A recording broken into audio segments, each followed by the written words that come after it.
guys, welcome back to Urban Rhino Tutorials. In this tutorial, I'm going to show you how to make an Easter garland. So if you purchased the craft kit on our website, you should have received several different items in the kit. Some beads, twine, 3 different paint colors that you were able to choose, Mod Podge. We've got this little wood piece here.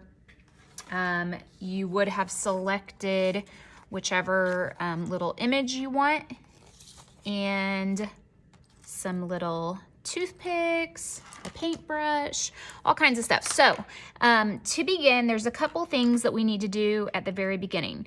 The first thing that I'm going to do before I begin painting my beads is I'm going to choose which size image. So you had the option of choosing, and these are like greeting cards. So each greeting card, if you can see here, comes with a larger image and a smaller image. So you can choose which one you want to use. You'll get both of them. You can see all the different options here. And this one. The bigger ones are a little bit big for this. However, so you can see these. The bunny I really like because she kind of hangs off the edge a little bit. So you can do one of two things. Either you can trim it so that it fits perfectly on here, or you can cut right around the bunny itself, which is actually what I'm going to do, and then Mod Podge that on there. To cut this out, I'm going to move these, and I'm going to follow along.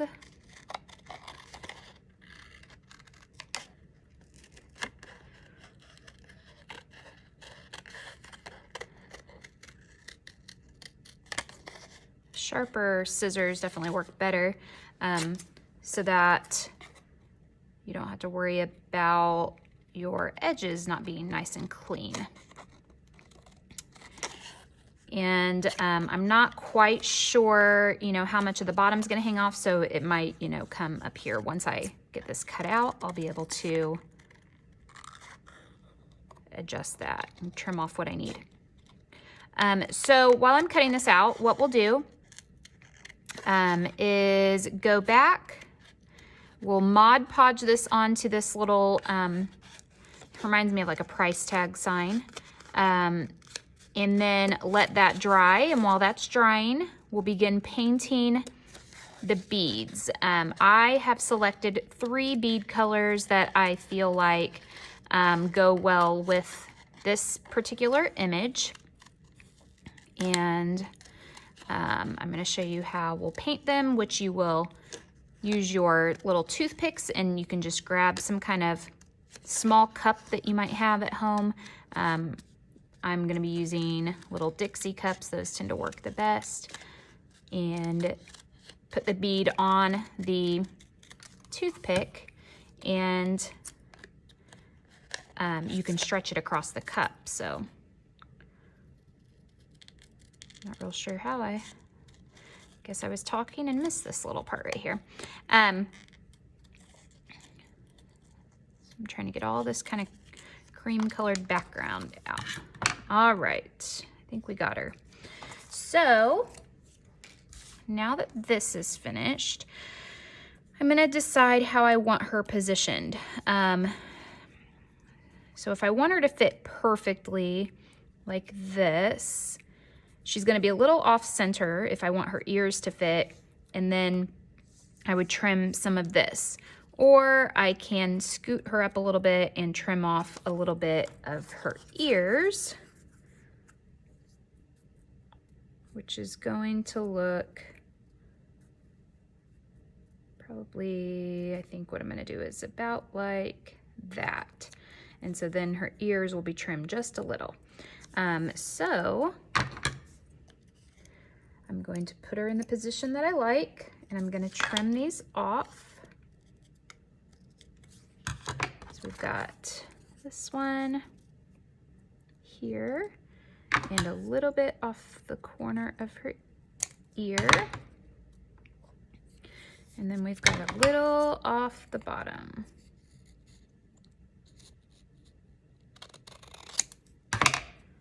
All right, so there she is.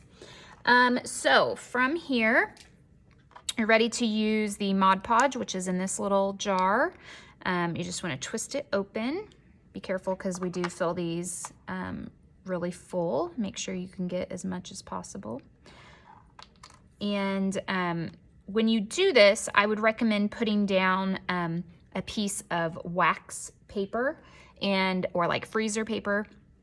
That will help so that if you accidentally get some over the edges, you don't have to worry about it sticking to anything. So I've got my wax paper here. And what I'm gonna do is dip my paintbrush in the Mod Podge, and I'm going to put a layer on the back of my little bunny.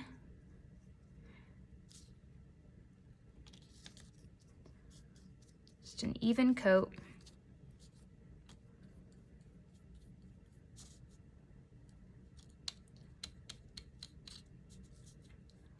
Like that.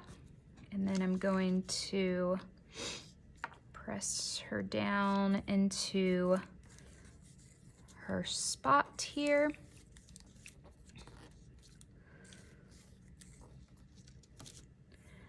And because the card is thicker, it's going to want to roll up. So to prevent that, what you want to do is put something on it to kind of weight it down so that she stays nice and flat. So something that you might have that you feel like can flatten her out. So let me get my piece here. And actually I might need two. Little part down here. There we go. So anything will work that's, you know, a little heavy and flat. So like that. So she's gonna dry. I'm gonna scoot her out of the way. And you wanna make sure that you wash out your paintbrush. So Mod Podge is like a glue, it's a sealer. So if you don't wash it out, your bristles are going to be stuck together. So I have a second one here to move on for the sake of the tutorial. So the next thing that we're gonna do while we're waiting for the bunny to dry before we put the top coat on her is we're gonna start painting the beads. So when you paint these, and again, you'll have 3 colors here. I have found that the easiest way to do these is to, like I said, take a little cup. I kind of pinch it so it's a little bit smaller and stretch it across like this.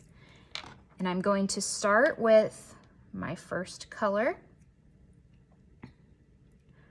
which is kind of a pretty salmon pinkish color. And I'm going to paint my bead like this. And yes, you're most likely going to get this on your fingers. You know, you can't do a lot of crafts without getting messy. So I am not going to paint every bead while you're watching. That would take forever. But the nice thing with using the toothpicks too is when they are drying, you don't have to worry about them sticking to anything. So keep that in mind. So I am going to paint all of my beads here, and I'm going to use my colors. I'm going to let those dry as well. And then in just a few minutes when those are dry and my bunny, the first coat is dry, I will come back and show you how we put the next layer of Mod Podge on and how to begin assembling your beads. So now that my little bunny is pretty well dry on there, I'm going to put a layer of Mod Podge over top of her. And what that is going to do is seal all the edges, a little clump in there, so that I don't have to worry about so it's kind of like cardstock that she's printed on. I don't have to worry about that peeling up. This will seal it down. So I usually work from the image out like this. Just put a nice coat on there. Again, I'm still working on the wax paper.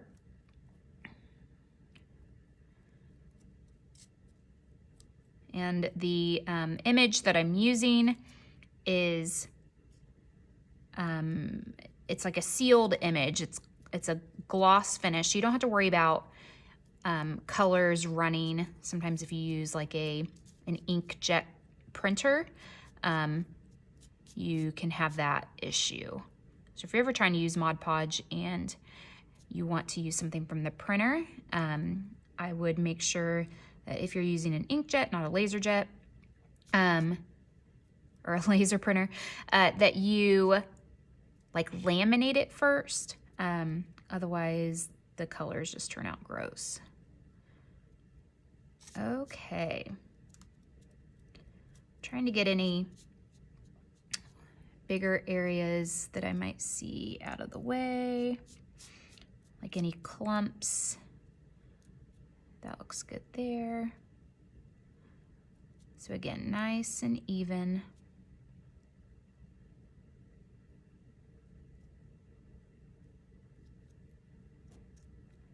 Just like that. And then we're gonna set her to the side again and let it dry while we assemble the garland itself. So, okay, I think we're good. So again, make sure you put your lid back on your Mod Podge. You can obviously use that for another project at some point because there should be plenty left, and wash out the paintbrush or you won't be able to use it again. So we're gonna slide her out of the way. And now I have my beads that I painted. And I did 3 colors. This kind of peach color, the pinky salmon one I talked about, and then this kind of olivey sage color. I don't even know what to call it. It's kind of between like a beige and a sage, I would say. I did more of these because I'm gonna double these up. So I'll do 2 of these and then 1 and 1. Okay, so I'm gonna take my twine. I'm going to make a knot in the end and allow for a loop. So I've folded over about 6 inches like this. And then I'm going to take it and wrap it around my fingers and tuck through. So that makes a knot like that. And here's a loop right here. So that way I have something to hook on if I want to hang this. Pull it tight and then trim off the extra. And then you're ready to begin stringing the beads on. So I'm going to do 2 of my beigey, sagey ones first, and then I'm gonna do a pink and a peach, and then I'm going to repeat that. And although this twine is thin, sometimes the holes get a little closed up. So if you have trouble fitting the twine through, you can usually take like a thumbtack and kind of loosen it up. And you have plenty of the twine. We give you more than the amount that you'll need. So you can always, if it starts to get frayed, you can just trim it a little bit with your scissors. So it should make it easier to put through. So you can see the pattern I'm making. And I'm going to just continue these on with the beads that I have. When I return, I will have the strand complete and my bunny will be dry so I can show you how to finish assembling your garland. Okay, I've got my garland finished. I'd made mine about 2 feet long. You'll have enough of the beads to make it a little over 3 feet if you want. I like these little, so you can hang them like on a door, or just hang them from a hook on the wall, something like that. The Christmas garland that we do, I generally prefer to be bigger because I would hang it like on a fireplace mantle, something like that. So when you get to the end, you're just gonna make a knot. I'm gonna trim off some of this extra twine. So I'm gonna make a knot here just to keep the beads on at the end, like that. And then I'm going to take my little bunny, she's all dry, and put the twine through. And then I have some gauze here that I'm gonna use and tie it as a little bow. And before I tie it up, I'm gonna take my twine back around and make another knot. So I've wrapped just to show you this again here, I have made a knot in the twine. I put it through the little wood piece that the bunny is on, and I've laid my gauze, my strip of gauze, over it. So now when I tie my twine, the gauze is kind of like trapped in there.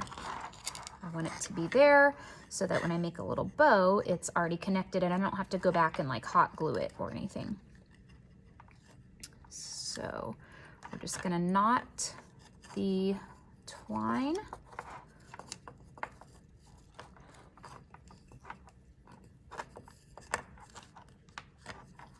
Just a double knot and make sure that it's secure. Like that. Trim off the extra. Okay, so this is where we're at now. All that's left is to take the gauze, make a knot like that, and tie it in a little bow.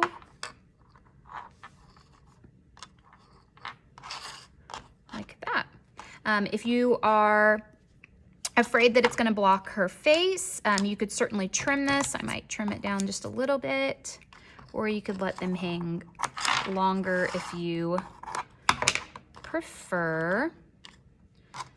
But that is it. So again, make sure you check out this kit on our website if you have not already purchased it. I'll include a link in the comments below. Super cute for Easter time. We will be doing one of these for the 4th of July as well, so make sure you stay tuned for that one, and you will be able to customize it. So you'll be able to pick the picture that you want to go on it, as well as your color scheme here. So that's it for this tutorial. Thanks for watching, guys.